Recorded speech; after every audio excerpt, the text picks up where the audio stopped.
وبين القرى التي باركنا فيها قرى ظاهرة وقدرنا فيها السير سيروا فيها ليالي وأياما آمنين فقالوا ربنا باعد بين أسفارنا وظلموا أنفسهم فجعلناهم أحاديث ومزقناهم كل ممزق إن في ذلك لآيات لكل صبار شكور صدق اللہ العظیم۔ قرآن پاک گزشتہ امتوں کے واقعات خالصتاً ہماری عبرت، نصیحت اور موعظت کے لیے ذکر کرتا ہے، کیونکہ قرآن کوئی تاریخ کی کتاب تو ہے نہیں کہ جس میں پچھلے واقعات بغیر کسی سبب کے ذکر کیے جائیں۔ جن لوگوں نے قرآن کا مطالعہ کیا ہے، یہ کرتے ہیں اور دیکھتے ہیں، وہ اس بات کو دیکھتے ہیں کہ قرآن پاک واقعات کو ایک بالکل اور طرز سے ذکر کرتا ہے۔ کسی واقعے کی جزوی تفصیلات جس طرح کہانیوں میں ہوتی ہے یا کسی قصے میں ہوتی ہے یا درکار ہوتی ہے یا تاریخی کتابوں میں جیسے ہوتی ہے، ویسے نہیں ہوتی قرآن پاک میں۔ قرآن میں سابقہ امتوں کے واقعات یا کسی بھی قصے کا ذکر صرف اس کا اتنا حصہ لے کر کیا جاتا ہے جتنے حصے کے ساتھ کوئی سبق وابستہ ہوتا ہے، اگلے لوگوں کو پڑھ کر جس سے کوئی عبرت ہو، کوئی نصیحت ہو، کوئی سبق ہو، بس اتنا حصہ لیا جاتا ہے، باقی پورا قصہ چھوڑ دیا جاتا ہے۔ واحد قصہ جو پورے قرآن میں قدرے تفصیل سے ہے وہ حضرت یوسف علیہ السلام کا قصہ ہے جو سورہ یوسف کے اندر ہے، اور ایک نسبتاً ایک تفصیل کے ساتھ ایک کئی رکوع مسلسل حضرت یوسف علیہ السلام کے قصے کے چلتے ہیں۔ باقی ہر جگہ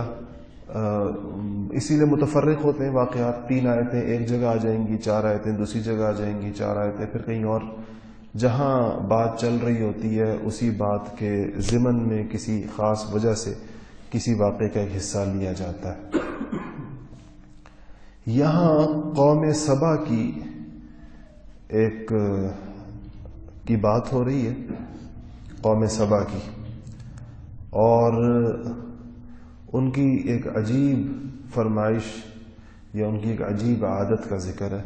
اور قرآن نے اس فرمائش یا اس بات کے پیچھے جو نفسیاتی وجوہ ہیں اس کا بھی ذکر کیا ہے کہ وہ کیا وجہ ہو سکتی ہے۔ سن لیتے ہیں پہلے اللہ جل شانہ کیا فرماتے ہیں کہ اللہ نے کہا کہ لَقَدْ كَانَ لِسَبَإٍ فِي مَسْكَنِهِمْ آیَةٌ، حقیقت یہ ہے کہ قوم سبا کے لیے خود اس جگہ ایک نشانی موجود تھی جہاں وہ رہا کرتے تھے۔ یمن میں رہتے تھے قوم سبا۔ اللہ جل شانہ نے اپنے انعامات کی بارش برسائی بھی تھی قوم سبا پر، یمن میں جو رہتی تھی۔ ان کے ہاں یہ جو خضرو جھاڑیاں ہوتی ہیں، یہ کانٹے ہوتے ہیں، یہ بھی ان کے ہاں پھلدار درختوں کی صورت کے اندر ہوتے تھے۔ خود سے جو درخت اگتے ہیں، جو جھاڑیاں اگتی ہیں، جو پودے اگتے ہیں، جو جنگل بنتے ہیں، ان کے ہاں وہ ہر چیز 2 اس کی صفات ہوا کرتی تھی۔ ایک یہ کہ وہ انتہائی سایہ دار ہوتے تھے، اونچے اونچے درخت ہوتے تھے، اس کا بہترین سایہ ہوتا تھا، اور دوسرا یہ کہ اس میں پھل ہوتے تھے جو بڑے شیریں اور بڑے لذیذ ہوتے تھے۔ اور اللہ نے فرمایا کہ ان کو جو ہم نے ٹھکانہ دیا ہوا تھا، جس قسم کی زمینیں دی ہوئی تھیں، جس قسم کے رستے دیے ہوئے تھے، جس قسم کا تمدن دیا ہوا تھا، جو استحکام دیا ہوا تھا، وہ خود ان کے لیے بڑی اس کے اندر نشانی تھی اگر وہ اس کے اوپر غور کرتے تو۔ جنتان عن یمین و شمال، دائیں اور بائیں دونوں طرف باغ کے 2 سلسلے تھے، یعنی جو ان کے اسفار ہوتے تھے تو رستوں کے دونوں طرف باغ چلتے تھے، اور یہ انہی باغوں کے سایوں میں اور ان باغوں کے چشموں میں اور ان باغوں کے پھلوں میں، اسی کے درمیان یہ سفر کیا کرتے تھے۔ ان کے رستے میں صحرا نہیں آتے تھے، ان کے رستے کے اندر بیابان نہیں آتے تھے، ان کے رستے کے اندر دھوپ نہیں آتی تھی ایسی تکلیف دہ، ان کے رستے میں پیاس نہیں آتی تھی۔ تو آپ سوچیں کہ ایک سفر ہو اور نہ اس میں پیاس ہو، نہ اس کے اندر دھوپ ہو، نہ اس کے اندر بھوک ہو، نہ اس کے اندر کوئی تکلیف ہو، یہ اللہ کی طرف سے ان کو دیا گیا تھا۔ تو اللہ نے فرمایا کہ ہمارا مطالبہ کیا تھا کہ کلوا من رزق ربکم، کہ اپنے پروردگار کا دیا ہوا رزق کھاؤ، واشکروا لہ، اس کا شکر بجا لاؤ، اس نعمت پہ اس کا شکر تو ادا کرو کم سے کم۔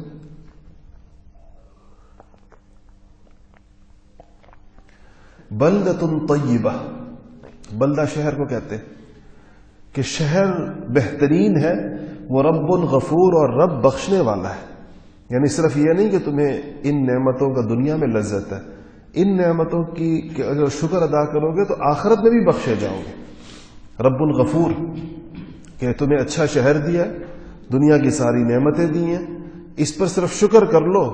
تو یہاں پر بھی ان نعمتوں میں دوام ہوگا، استمرار ہوگا، باقی رہیں گی، تسلسل ہوگا، کمی نہیں آئے گی، ان میں زیادتی آئے گی، وہ رب غفور، اور آخرت کے اندر بھی بخشے جاؤ گے۔ فَأَعْرَضُوا، اللہ نے فرمایا انہوں نے منہ پھیر لیا، منہ موڑ لیا، جیسے انسان کی عادت ہے کہ جب اس کے اوپر اللہ کا انعام بہت ہوتا ہے تو وہ سرکش ہو جاتا ہے۔ تو اللہ فرماتے ہیں کہ فَأَرْسَلْنَا عَلَيْهِمْ سَيْلَ الْعَرِمِ، اور ہم نے کیا کیا، ایک جگہ تھی قرآن میں، ایک اور جگہ اس کی تفصیل ہے، اس کو معارب کہا ہے قرآن میں، اس جگہ پر ایک ڈیم تھا، بند تھا، اور وہ بند بہت اونچی جگہ تھی، اس ڈیم سے اور جو بند بندھا ہوا تھا ادھر سے ان کی مکمل آبپاشی کا نظام ان کے باغوں کا وہاں سے چلتا تھا۔ ساری زمینیں ان کی گویا کہ آج کل کے اس کے مطابق آپ کہیں کہ ساری زمین ان کی نہری تھی اور اس کا نظام اس ڈیم سے چلتا تھا۔ تو اللہ فرماتے ہیں کہ ہم نے اس بند کو توڑ دیا، اور جب وہ بند توڑ دیا تو فارسلنا علیہم سیل العرم، تو ہم نے ان پر بند والا سیلاب چھوڑ دیا۔ اور یہ جو سیل عرم ہے، یہ جو سیلاب ہے، یہ تاریخ انسانی کے بڑے سیلابوں میں سے، تاریخ کی اکثر کتابوں میں اس کا ذکر آتا ہے کہ یہ اتنا بڑا سیلاب تھا۔ بعض لوگوں نے تو اس کو نوح علیہ السلام کے طوفان کے بعد دوسرا بڑا سیلاب کہا ہے جو روئے زمین کے اوپر آیا۔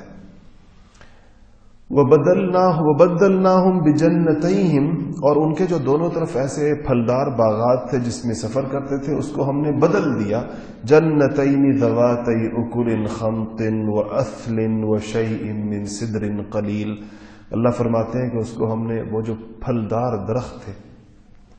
جس کے نیچے سفر کرتے تھے، ہم نے ان کو بد مزہ پھلوں سے، یعنی اس کے اندر بد مزہ کڑوے کسیلے پھل لگ گئے اس کے اندر، اس کی جگہ،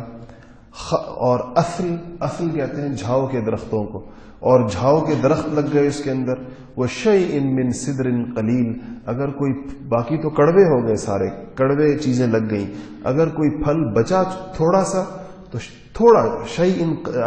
من سدر قلیل، سدر عربی میں کہتے ہیں بیری کو، بیر کو، تو صرف چند بیر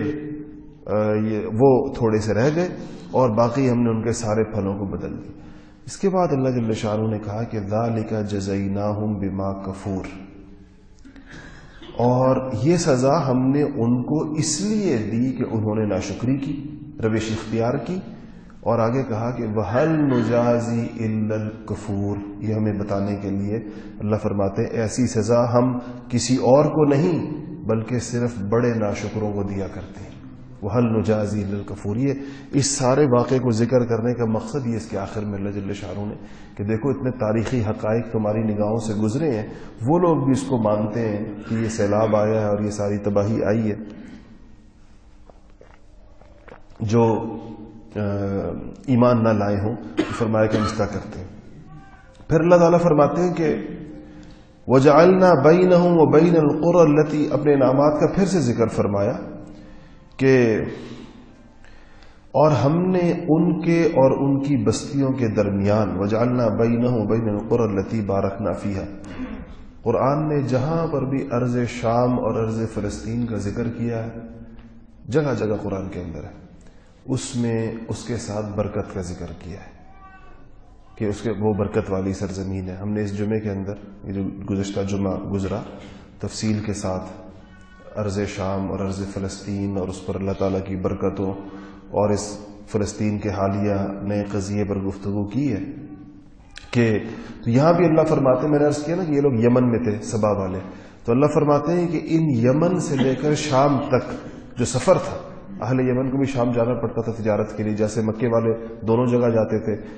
ایک رحلت الشتاء کرتے تھے اور ایک رحلت الصیف کرتے تھے، جس کا ذکر قرآن پاک کے اندر ہے. ایک سفر شام کی طرف کرتے تھے اور ایک سفر یمن کی طرف کرتے تھے. تو اللہ نے فرمایا کہ وجعلنا بینہم، ان کی بستیوں، وبین القری التی بارکنا فیہا، اور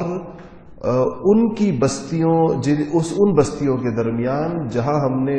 التی بارکنا فیہا، جس میں ہم نے برکت رکھی ہے، اور اس سے مراد شام ہے کہ یمن بھی اور شام ان دونوں کے درمیان ہم نے برکتیں نازل کی تھی، ایسی بستیاں بسا رکھی تھی. فیہا قرى ظاہرۃ وقدرنا فیہ السیر، جو دور سے نظر آتی تھی، اور ان میں وقدرنا فیہ السیر، اور ان میں سفر کو نپے تلے مرحلوں میں بانٹ دیا تھا. کیا مطلب ہوا اس کا؟ ایک یہ کہ یمن سے لے کر شام تک ہر تھوڑے فاصلے کے اوپر بستیاں تھیں، فاصلے ان کے بڑے مناسب تھے. مطلب ایک آدمی ایک جگہ سے چلا تو جب اس کو کسی چلتے چلتے پڑاؤ کی ضرورت پیش جہاں آتی ہے طبی طور پر، وہاں ایک اور بستی، اور اس بستی کے اندر بھی یہ ساری نعمتیں، اور سفر بھی وہی والے جو جس کا ذکر پہلے آیا، پھر وہاں سے اگلی بستی تک اگلا سفر، اگلی بستی تک اگلا سفر. یعنی یہ پورا سفر یمن سے لے کر شام تک جو ان کا ہوتا تھا وہ آباد بستیوں کے اوپر سے ہوتا تھا. بڑے مناسب فاصلوں پر بستیاں بسائی گئی تھیں، سفر کے اندر کسی قسم کی تکلیف نہیں تھی. تو اللہ جل، اور امن، ویسے ہی میں نے عرض کیا کہ استحکام تھا ان کے ہاں بڑا. تو اللہ نے کہا، اور ہم نے ان سے کہا کہ سیرو فیہا لیالیہ و ایاما آمنین، کہ ان بستیوں کے درمیان چاہے رات میں سفر کرو چاہے دن. اتنا امن تھا کہ بے شک رات کو تم یمن سے چلو اور شام کی طرف پہنچ جاؤ، اور کوئی تمہیں رستے کے اندر تکلیف نہیں ہوگی، تمہیں کسی قسم کی مشکل پیش نہیں آئے گی، اور امن کے ساتھ یہ سفر کرو. تو ہم نے یہ کہا تو کہتے ہیں یہ انہوں نے کیا کہا اللہ تعالیٰ سے؟ فقالوا، انہوں نے کہا ربنا باعد بین اسفارنا، اے اللہ یہ کیسی سفر ہے جس میں کوئی مشقت ہی نہیں ہے، اور یہ کیا کھاتے پیتے پھل سایوں میں گزرتے ہوئے اور پانی پیتے ہوئے، اس سفر کو ذرا بڑھا دے، کوئی تکلیف تو ہو سفر کی، کم سے کم پتہ تو چلے سفر ہوتا ہے. باعد بین اسفارنا، یا اللہ ہمارے سفروں کے درمیان فاصلے ڈال دے، اور ہمیں جو ہے وہ یعنی ہمیں کوئی تکلیف ہی نہیں ہوتی ہے، ہم تو کھاتے پیتے امن امان کے ساتھ ایک بستی سے دوسری بستی پہنچ جاتے ہیں، پھر تیسری پہنچ جاتے ہیں، ہمارے سفر کا ہمیں سفر کی مشقت کا پتہ ہی نہیں چلتا. تو ہمارے لیے سفروں کی منزلوں کے درمیان دور دور کے فاصلے پیدا کر دے. یہ اللہ کی نعمتوں کا جواب انہوں نے اس طریقے کے ساتھ دی. وَظَلَمُوا أَنفُسَهُمْ، اللہ تعالیٰ نے فرمایا کہ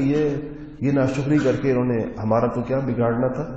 وَظَلَمُوا أَنفُسَهُمْ، انہوں نے اپنے اوپر ظلم کیا. ہم نے کیا کیا؟ فَجَعَلْنَاهُمْ أَحَادِيث، ہم نے انہیں افسانہ بنا دیا. وَجَعَلْنَاهُمْ أَحَادِيث، ہم نے ان کو افسانہ بنا دیا. یعنی آج وہ افسانہ ہے یا نہیں؟ ہم لوگ ان کے قصے سنتے ہیں جیسے کوئی کہانی سنائی جا رہی ہے، کوئی ان کی باقیات نہیں، باقیات الصالحات نہیں، کوئی چیز بچی نہیں. وَمَزَّقْنَاهُمْ كُلَّ مُمَزَّقٍ، اور انہیں ٹکڑے ٹکڑے کر کے بالکل تتر بتر کر دیا. پھر اللہ فرماتے ہیں کہ إِنَّ فِي ذَلِكَ لَآيَاتٍ لِكُلِّ صَبَّارٍ شَكُورٍ، کہ یقیناً اس واقعے میں ہر اس شخص کے لیے بڑی نشانیاں ہیں جو صبر و شکر کا خوگر ہے. ہر صبر کرنے والے اور ہر شکر کرنے والے کے لیے اس کے اندر بڑی نشانی ہے. انسان اگر اپنے احوال پہ نظر ڈالے تو حقیقت یہ ہے کہ بعض نعمتوں میں رہتے رہتے ان نعمتوں سے ایک اکتاہٹ سی پیدا ہو جاتی ہے. ایسے انسان کو لگتا ہے جیسے کہ یہ کتنے لوگ ایسے ہیں جو نعمتوں سے تنگ ہو جاتے ہیں، اور یہ فطرت انسانی ہے کہ اگر اس کو کوئی یاد نہ دلاتا رہے مشقتوں کو یا اس کے اوپر. اسی لیے بسا اوقات اللہ جل شانہ بعض لوگوں کو جب اپنے قرب نصیب فرماتے ہیں، اگر ان سے کوئی نعمتوں کا شکر ادا کرنے میں کوتاہی ہو رہی ہوتی ہے تو بعض اوقات نعمتیں چھین کر ان کو دوبارہ رجوع کی طرف لایا جاتا ہے، وہ بندہ رجوع کرتا ہے۔ اور اگر وہ اللہ تعالیٰ کو اس کو یہ جو تذکیر کہا گیا قرآن پاک میں کہ وَذَكِّرْ فَإِنَّ الذِّكْرَىٰ تَنفَعُ الْمُؤْمِنِينَ، انسان کو اس بات کی بہت ضرورت پیش آتی ہے کہ بار بار کوئی اس کو اس بات کا اس کے ساتھ مذاکرہ کرے، اور اس بات کی باہم تذکیر کہتے ہیں کہ اسے کو نصیحت کرنا، ایک نصیحت کی فضا اور ماحول ہو جس میں انسان اپنے اوپر اللہ جل شانہ کے احسانات اور اللہ تعالیٰ کی طرف سے جو چیزیں اس کو دی گئی ہیں، جو نعمتیں ہیں، اس کو یاد کرے بس، اور یاد کرنے کے بعد اس کا دل بے اختیار اس بات کے اوپر شکر گزار ہو جائے کہ یا اللہ تو نے مجھے میرے استحقاق سے زیادہ عطا فرمایا۔ اور اگر کسی چیز میں اس کو کوئی اکتاہٹ آ گئی ہے کسی نعمت کے اندر، اور اس اکتاہٹ کی وجہ سے وہ اس کا شکر نہیں ادا کر رہا، بہت سی نعمتیں ایسی ہوتی ہیں انسان اگر ان پہ غور کرے۔ حضرات صحابہ کرام رضوان اللہ تعالی علیہ مجمعین رسول اللہ صلی اللہ علیہ وسلم سے کریت کر یہ پوچھا کرتے تھے کہ یا رسول اللہ ایک ایک نعمت کا شکر کیسے ادا کیا جائے، کیونکہ نعمتوں کے بارے میں تو خود اللہ جل شانہ نے فرمایا کہ اگر تم اس کو گننا چاہو گے تو تم گن نہیں سکتے، لا تحصوها۔ جب ہم گن نہیں سکتے، شمار نہیں کر سکتے، تو پھر اس پر فردن ایک ایک چیز کے اوپر شکر کیسے ادا کریں؟ اور حکم ہے شکر ادا کرنے کا، جیسا کہ اس دن ہم نے فجر کے اندر حدیث پڑھی کہ رسول اللہ صلی اللہ علیہ وسلم نے فرمایا کہ انسان کے جسم کے اندر 360 جوڑ ہیں، اور جب یہ اٹھتا ہے ہر روز تو اس کے اوپر ہر جوڑ کی طرف سے ایک صدقہ ادا کرنا اس پر واجب ہو جاتا ہے، صدقہ شکر گویا کہ شکر کا صدقہ اپنے جسم کے ہر جوڑ کے سالم ہونے کے اوپر کہ اس کا جسم کام کر رہا ہے، ٹھیک ہے، اس پر یہ صدقہ واجب ہو جاتا ہے۔ تو یقیناً حضرات صحابہ کو اس پہ تعجب ہوا کہ رسول اللہ ایک آدمی 360 جوڑوں کے صدقات کیسے ادا کرے گا، ہر آدمی کی تو اتنی وسعت نہیں ہوتی۔ تو آپ نے فرمایا پھر کہ ہر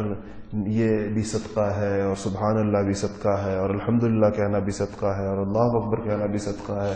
اور رستے سے تکلیف دہ چیز کا ہٹا دینا بھی صدقہ ہے۔ چھوٹی چھوٹی نیکیاں گن کر فرمایا یہ سب صدقات ہیں، یہ سب صدقے ہیں۔ تو جب انسان کو کسی نعمت کے بارے میں اکتاہٹ پیدا ہو جائے اس کے دل کے اندر، اور بعض اوقات اندر سے اس کا دل یہ جو جیسے ان لوگوں نے کہا قوم سبا نے کہ باعد بین اسفارنا، کہ اللہ ہمارے سفروں کے اندر فاصلے ڈال دے، ایسے ہی انسان بسا اوقات ایسی باتیں زبان سے نکال بیٹھتا ہے کہ جس میں وہ اپنی عافیت کو مشکل مصیبت کے ساتھ اور اپنی نعمت کو کسی اور آزمائش کے ساتھ بدل بیٹھتا ہے اس کی باتوں کے نتیجے کے اندر، جس میں خاص طور پر ایک بات ہے، اور وہ یہ کہ مائیں خاص طور پر کبھی کبھی غصے کے عالم میں اپنے بچوں کو بد دعائیں دیتی ہیں، اور دل میں یہ سمجھ رہی ہوتی ہیں کہ کون سی ماں ہے جو دل سے بد دعا دیتی، اور کون سی ماں ہے جو اپنی اولاد کا برا چاہتی ہے، تو یہ تو ویسے ہی ہے غصے میں کہہ دی، لیکن غصے کے اندر بھی جو کہ اولاد اللہ تعالیٰ کی نعمت ہے، اس لیے غصے کے اندر بھی کوئی ایسے الفاظ، اور بعض اوقات تو ایسے ہمارے علاقوں کے اندر بہت زیادہ رواج ہے کہ بڑی فصیح و بلیغ قسم کی بد دعائیں دی جاتی ہیں، اور اس میں اتنا کچھ شامل ہوتا ہے کہ اس کے بعد کوئی چیز بچ نہیں جاتی پیچھے کسی قسم کی، اور یہ ماؤں کی زبانوں پر یہ جملے عام ہوتے ہیں، جب غصہ آیا تو وہ پوری ایک گردان ہوتی ہے، وہ سنا دی بچوں کو ساری کی ساری۔ اس میں بہت زیادہ احتیاط کرنی چاہیے کہ اللہ جل شانہ کی وہ نعمتیں جس میں اولاد کی نعمت بھی ہے، اسی طرح بعض اور چیزوں کی اللہ تعالیٰ کی نعمتیں انسان ہر طرف سے استعمال کر رہا ہوتا ہے اور اس میں ڈوبا ہوا ہوتا ہے، تو اس پہ بندہ غور کرے بار بار اور سوچے کہ ان میں سے کتنی نعمتیں ایسی ہیں جن کا شکر ادا کرنے کی توفیق ہو رہی ہے، اور کتنی نعمتیں ایسی ہیں کہ جس کا شکر ادا نہیں ہوا۔ علماء نے لکھا ہے کہ ایک فارسی کا ایک مقولہ ہے کہ شکر نعمت ہائے تو چندہ کے نعمت ہائے تو، عذر تقصیرات ماں چندہ کے تقصیرات ماں، کہ میں تیری نعمت کا شکر ہونا تو یہ چاہیے کہ اتنا ادا کروں جتنی تیری مجھ پر نعمتیں، اور اپنی کمیوں کوتاہیوں کی اتنی معذرت کروں، اتنی معافی مانگوں، اتنا استغفار کروں جتنی کہ میری کمیاں کوتاہیاں اور دونوں شمار سے باہر ہیں۔ اگر کوئی انسان اپنی کمیاں کوتاہیاں، اپنی تقصیر کہتے ہیں کمی کوتاہی کو، غفلت کو، گناہوں کو، یہ سب تقصیرات ہیں، اگر کوئی اپنی تقصیرات کو گننے بیٹھے تو اس کو بھی کوئی گن نہیں سکتا، اور اگر کوئی اللہ تعالیٰ کے انعام کو گننے بیٹھے تو اس کو بھی گن نہیں سکتا۔ لیکن یہ دونوں اس کے اوپر دو چیزیں واجب ہیں کہ وہ اللہ تعالیٰ کی نعمتوں کا شکر ادا کرے گا اور اپنی کمیوں کوتاہیوں کی معذرتیں کرتا رہے گا، استغفار کرتا رہے گا، استغفار کرتا رہے گا، استغفار کرتا رہے گا۔ اور اس میں پھر ایک چیز کو اور یاد رکھیں کہ بعض اوقات انسان کو اللہ تعالیٰ کی طرف سے جھنجھوڑا جاتا ہے اور بہت سخت بھی جھنجھوڑا جاتا ہے۔ کل میرے پاس ایک صاحب تشریف لائے، ان کا شمار اس ملک کے چند اہم عہدیداروں میں ہوتا ہے، 3 4 5 10 لوگوں میں شاید۔ کہنے لگے کہ آزمائشوں پر بات ہوئی کہ پے در پہ آزمائشیں، پے در پہ آزمائشیں، ایک کے بعد ایک، ایک کے بعد ایک۔ اس کی وجہ کیا ہوتی ہے کہ میں تو استغفار بھی کرتا ہوں، نمازیں بھی پڑھتا ہوں، اچھے نیک آدمی ہے اور اللہ نے بہت بڑے منصب سے نوازا ہوا ہے۔ تو میں ان سے کہا کہ یہ جو آزمائشیں 2 قسم کی ہوتی ہیں، جس آپ پر آنے والی آزمائش اگر آپ کو کسی ایسے بندے کے پاس لے کر گئی ہے جس سے آپ کوئی دینی حوالے سے کچھ پوچھنا چاہتے ہیں، تو یہ آزمائش انشاءاللہ مجھے امید ہے کہ یہ گناہوں کی پاداش میں نہیں ہے، یہ رفع درجات کے لیے۔ اس لیے کہ علماء نے یہ فرق بتایا ہے کہ جو آزمائش اللہ سے دور کر دے اور اللہ تعالیٰ جس آزمائش کے نتیجے میں انسان کی غفلت اور لاپرواہی میں مزید اضافہ ہو جائے اور اللہ تعالیٰ سے وہ مزید دور ہو جائے، وہ آزمائش اس کے گناہوں کا وبال ہوتی ہے۔ اور جو آزمائش اس کو اللہ تعالیٰ کے قریب کر دے، جس کے نتیجے میں وہ پھر رجوع اللہ ہی کی طرف کرے، اپنے اعمال پر سوچے مجھ سے کیا کمی ہوئی ہے، مجھ سے کیا کوتاہی ہوئی ہے، مجھے کیا مسئلہ ہوا ہے، مجھے کیا چیز ایسی ہوئی ہے، یہ آزمائش اس کے لیے ایک خاص درجات اللہ پاک نے متعین کیے ہوتے ہیں، اس تک اس کو پہنچایا جاتا ہے آزمائشیں ڈال کر۔ ایک آدمی کے لیے اللہ پاک اس کے کسی عمل سے خوش ہو کر اس کے لیے ایک درجہ طے فرما دیتے ہیں کہ اس کو یہ درجہ اس کو ملے گا، اس کے کسی عمل کی وجہ سے، اس کے عمل کسی کی دعا کی وجہ سے، عمل کی وجہ سے۔ وہ خود نیکیاں کر کر کے وہاں تک نہیں پہنچ سکتا، اتنے اعمال کرنے کی اس میں ہمت نہیں ہوتی کہ وہ اس تک پہنچ جائے۔ تو پھر سمجھیں کہ کچھ مصیبتیں، آزمائشیں ڈال کر اس درجات کا اس کو اہل بنایا جاتا ہے۔ جیسے کہ رسول اللہ صلی اللہ علیہ وسلم سے ایک صحابی نے کہا کہ یا رسول اللہ میرے لیے دعا فرمائیں کہ اللہ تعالیٰ مجھے جنت میں آپ کا پڑوس نصیب فرما دے۔ تو حضور صلی اللہ علیہ وسلم نے فرمایا کہ میں تیرے دعا کروں گا، لیکن تو سجدوں کے ذریعے، سجدوں کی کثرت کے ذریعے میری مدد کر کہ مجھے تیرے لیے اس مقام کو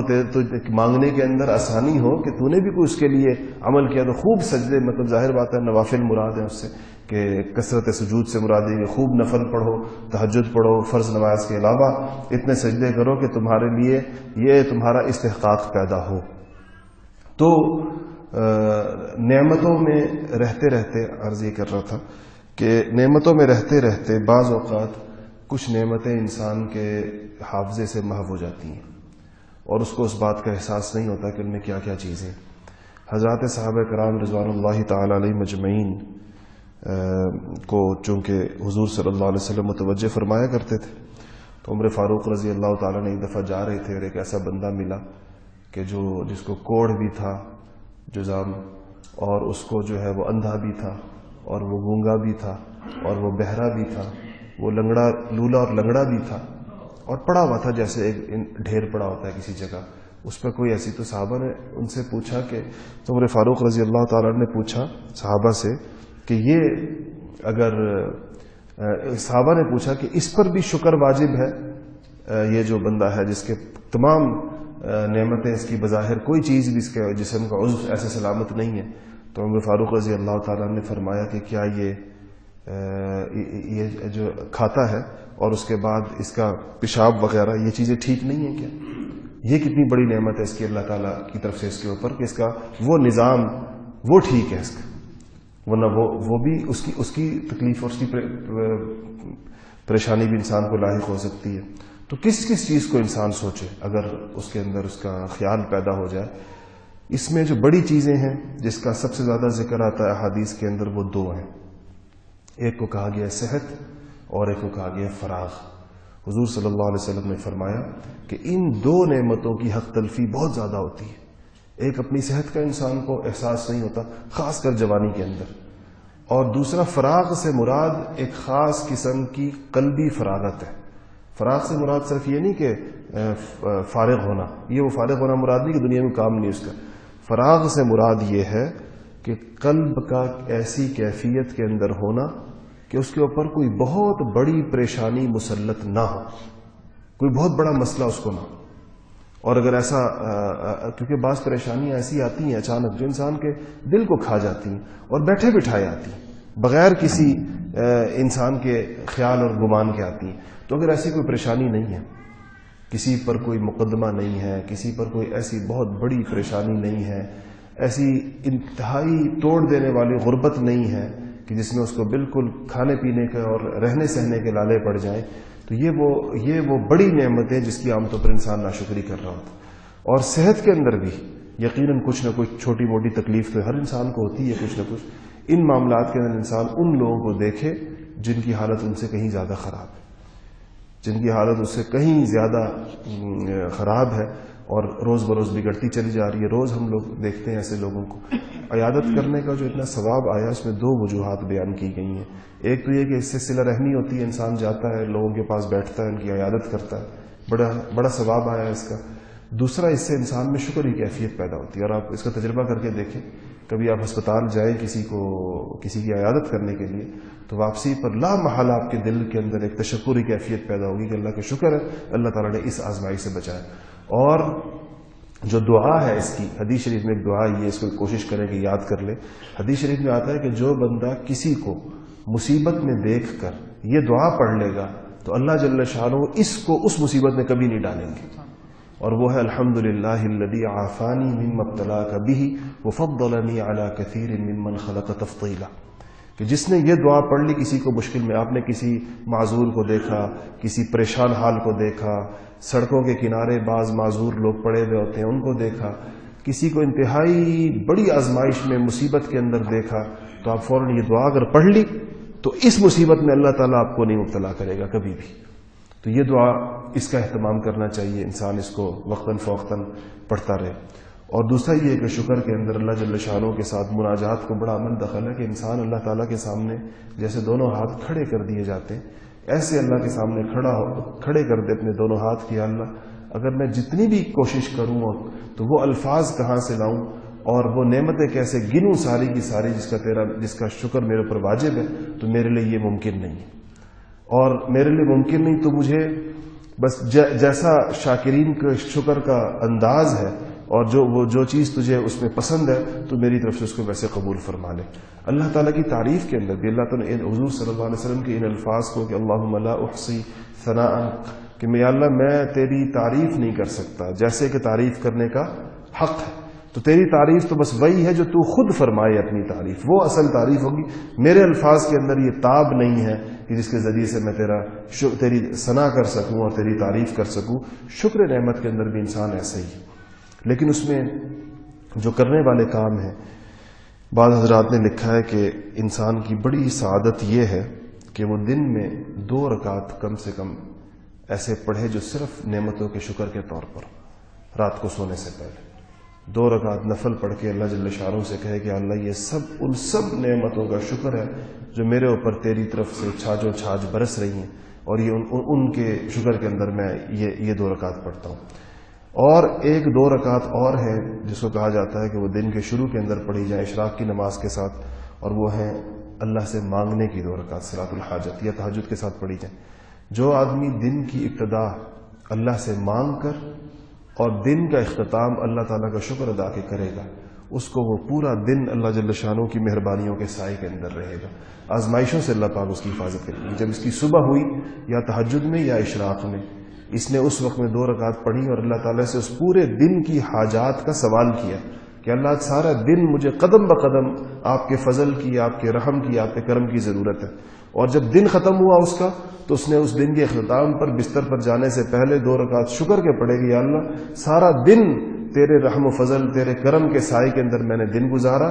اور تیری نعمتیں میرے اوپر بارش کی طرح برستی رہیں اور اس کا میں شکر ادا کرنے کی قدرت نہیں رکھتا، تیرا شکر ادا کرتا ہوں. اس طرح اگر اس کے دن کا اختتام اس چیز کے اوپر ہو تو کتنا